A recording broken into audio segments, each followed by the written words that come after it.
So yun, okay, KGX, kamusta tayong lahat? Ito yung sinasabi natin, di ba? No, kaya hindi tayo nag-trade. Kaya medyo bumaba yung market, no? Kasi maraming good news, no? Nakikita natin yan. Sinabi ko naman sa inyo sobrang bullish ng mga news, no? Pero kung mapapansin nyo, ang nagbibigay ng mga bullish news yung mga malalaking influencer, no, sa US, no? Talagang totally marami talaga silang followers, tapos sabay sa Twitter sobrang dami din at pinaniniwalaan sila. Pero kung titingnan natin, tulad ako, lagi kong chine-check mga news, di ba? Ano pa, yung syempre kung ano yung mga mas okay pag-investan, mga ganyan, di ba? So para sa akin, yung huling linggo ng June, for me maraming nag-take profit muna diyan, no? Kung titingnan natin kasi nag-rally siya, di ba? Nag-rally yan, no, after nung war, bumagsak, and then nung nagkaroon ng peace, nag-ceasefire, biglang lumipad hanggang 108. Kung makapansin nyo kasi, sobrang lalim nun, no? From 98 to 108. So, di ba, na-predict natin yung 98 Pero yung 108, hindi ko na-predict yun kasi biglaan ng mga news, di ba? Biglaan sabi ni President Donald Trump, tawag dito, so magkakaroon ng ceasefire. So ayun na, biglang lumipad na yung market. Pero kung titingnan natin, number one, marami nag-take profit kasi lumipad si BTC. So mas pinili nung iba kaysa, tapos yung number 2 natin, mas pinili nung iba I think yung stocks kaysa sa cryptocurrency. So nabalitaan nyo yung yung Nasdaq, di ba? Kung mapapansin nyo, nandoon yung mga risk appetite ngayon Kumbaga parang doon sila nag-concentrate doon sa Nasdaq. Nakita nyo, lumipad yung Nasdaq, di ba? Siyempre, hindi pa rin nawawala yung tension, di ba? Yung geographical tension. Ibig sabihin, yung war, nandiyan pa rin. Yung tariff trade, nandiyan pa rin. Di ba? Yung China and US, yun sa tariff.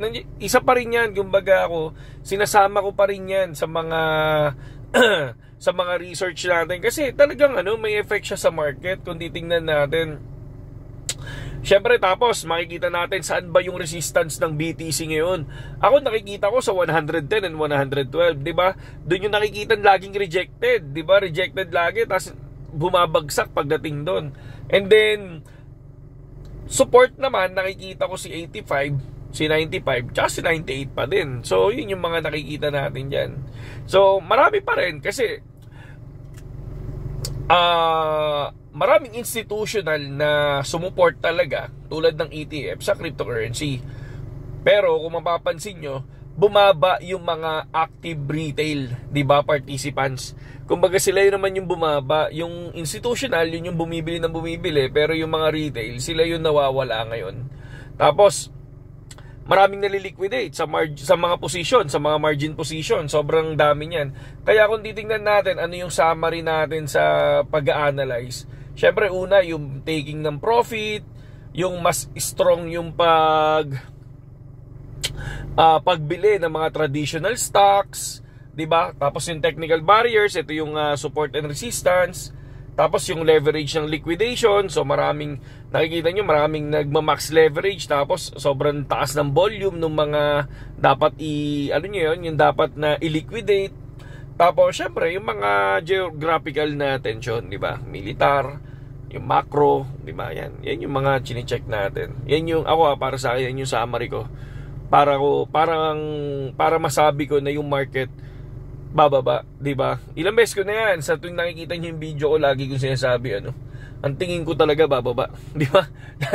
Di ba? Pero makikita niyo napaka-bullish ng iba, di ba? Pero yun lang, mas maganda kayo din mag-research kayo kung ano yung nakikita niyo sa market, hindi yung pupunta kayo dun sa isang idol nyo tapos para sa kanya lilipad maniniwala na kayo. Hindi, mas maganda aralin nyo pa rin. Kasi sabi ko nga sa inyo, ito yung time na aralin mo.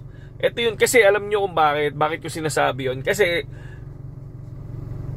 nasa na tayo, kumbaga, sige, kung kunyari lilipad si BTC ngayon, di ba? Pero kung napapansin nyo yung market ngayon, napaka-taas ng risk na matalo ka or masunog ka. Kasi una sa lahat, nandito ka na sa 100,000. Ito na yung parang sinasabi natin na parang hindi naman napipredict ang bull market kung hanggang saan, pero ito na yung last part na dapat may standard ka, dapat meron kang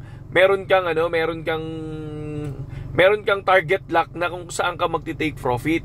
Marami kasing nagagalit kasi ngayon sila nag-invest, pero kapag ka sinabi mong babagsak ang market, sila yung galit na galit kasi sila yung nag-invest ngayon na late na, 'di ba? Kaya nga sabi natin sa inyo, hindi ako naniniwala na lilipad diyan to the moon talaga ng 200 ngayon taon, no?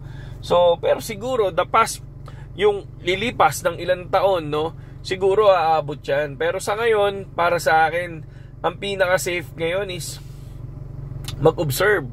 Mag-observe ng market, aralin yung market, i-take note kung anong mga nangyayari ngayon, 'di ba? Para at least sa susunod na bull run, is meron tayong meron tayong reference, 'di ba? So, for me, mas maganda kung observe, 'di ba? So, ako, katulad ako, nagko-future naman ako kahit pa paano. Nakikita nyo naman yun, nagko-future ako. Pero barya-barya lang, di ba?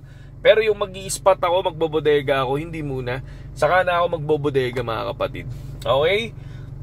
So, yun lang naman, mga idol. At papasok na tayo. Okay? So, saludo sa inyong lahat. At magandang umaga sa inyong lahat. Biyahe time!